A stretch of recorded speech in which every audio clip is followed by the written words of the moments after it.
Hello guys, അപ്പോൾ എന്തൊരു പുതിയ കുക്കിംഗ് വീഡിയോ ആണ് കേട്ടോ. എന്നും യാത്രകളും അതും ഇതും പരിപാടികളൊക്കെ ഇല്ല. അപ്പം നമുക്കിന്ന് വെറൈറ്റി പിടിക്കണ്ടേ. എന്താണെന്ന് മനസ്സിലായിരിക്കണമല്ലോ. ഇന്നൊരു പാനിപ്പൂരിയാണ്. വീട്ടിൽ പാനിപ്പൂരി ഉണ്ടാക്കി എങ്ങനെ ഇരിക്കും നമുക്ക് നോക്കാം. ഒരു വട്ടം ഞാൻ ഉണ്ടാക്കിയിട്ടുണ്ട് ഹസ്ബൻഡിൻ്റെ വീട്ടിൽ. ഇത് ഞാൻ എൻ്റെ വീട്ടിലാട്ടോ ഉണ്ടാക്കുന്നത്. അപ്പം എൻ്റെ ചേച്ചിമാരും അനിയത്തിയൊക്കെ പുറത്തുനിന്ന് കഴിച്ചിട്ടുണ്ട്, വീട്ടിലുണ്ടാക്കിയത് കഴിച്ചിട്ടില്ല.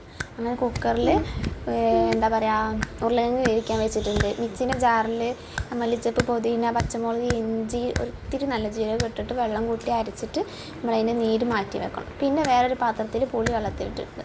പുളി നല്ലോണം പിഴിഞ്ഞിട്ട് അടുപ്പത്ത് വെച്ചിട്ട് തിളപ്പിക്കണം. അതിൽ കുറച്ച് മുളകും പൊടിയും പിന്നെ ശർക്കര ഇട്ടിട്ട് നമ്മൾ കുറുക്കിയിട്ട് ഒരു മധുരം, നേരിയ മധുരത്തിന് ഇത് ഉപ്പ് രസം ഉണ്ടാവും, എരിവുണ്ടാവും, മറ്റേത് മധുരം ഉണ്ടാവും. പിന്നെ ഉരുളക്കിഴങ്ങ് ഇതേപോലെ തോലൊക്കെ ചെത്തിയിട്ട് നമ്മൾ ഉടച്ചിട്ട് ഒരു പാത്രത്തിൽ അതിൽ ഉള്ളി ഇങ്ങനെ കുരുകുരാന്ന് അരിഞ്ഞിട്ട് ഇടണം. ഒരു മല്ലിച്ചപ്പ്, പിന്നെ കുറച്ച് കുരുമുളക് പൊടി ഇട്ടിട്ട് മിക്സ് ചെയ്ത് മാറ്റി.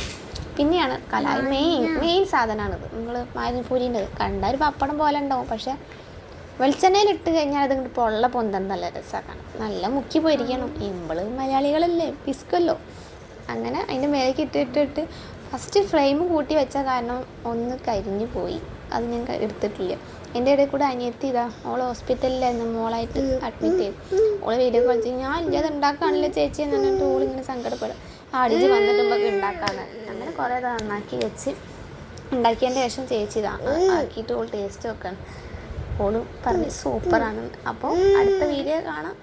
ഇത് വീട്ടിൽ നിങ്ങൾ മസ്റ്റായിട്ട് ട്രൈ ചെയ്യണം. Okay, Tata, bye bye. അല്ല, സബ്സ്ക്രൈബ് ചെയ്യണം.